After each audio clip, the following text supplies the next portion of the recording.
Nyewa nani? Msifikiriage kama kwenye ndoa ndo sehemu ya mbali. Kwenye ndoa so mbali, ni hapo tu.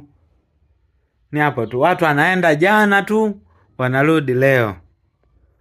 Kuna muda mwingine mtu anaenda juzi tu, unakuta hata wiki haijaisha, anarudi leo kutoka kwenye ndoa huko na mabegi yake.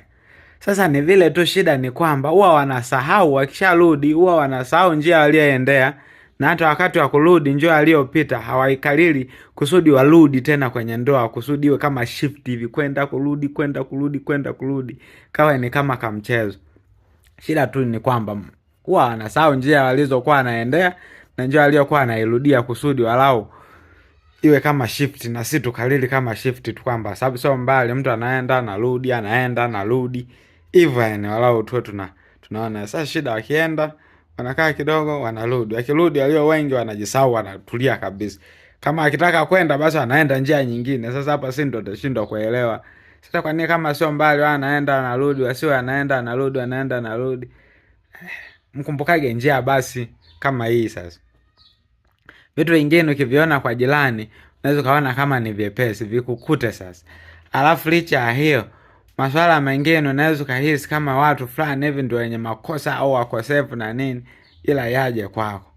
Na kuna muda watu wengine wanaanza kusema walioana watoto mno, hata akili hazijatimia, kwa hiyo tutaona ndoa yao. Hao mliosema wameoana watoto, akili zao haziko sawa, ndo wanadumu sana kwenye ndoa kuliko hadi walioana watu wazima. Kuna muda mwingine anasema amekioa kina sura mbaya hiki, mara kile kina sura mbaya. Hizo ndoa zenye wenyewe ambao wamekutana na sura za kushoto zote au moja ya kushoto hazieleweki, ndio wanaodumu kwenye ndoa. Alafu zile sura ambazo mnaona very smart na ni very good, very kong, ndo zinasumbua. Acha kabisa hizo ndoa hizo. Kiasi kwamba hata mtu akienda akarudi akumbuke hata njia aliyorudia na kwenda tena.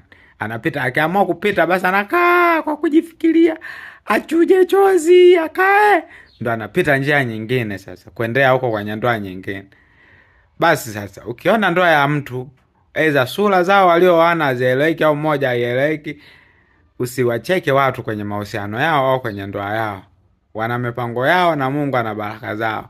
Alafu kiona ameoana watoto sio ni nini, wewe kaona kama kuna kikasoro, kiachake tu kama kilivyo. Endelea tu kumomba Mungu. Kama upo kwenye ndoa, wewe mombe Mungu akulinde wewe na ndoa yako.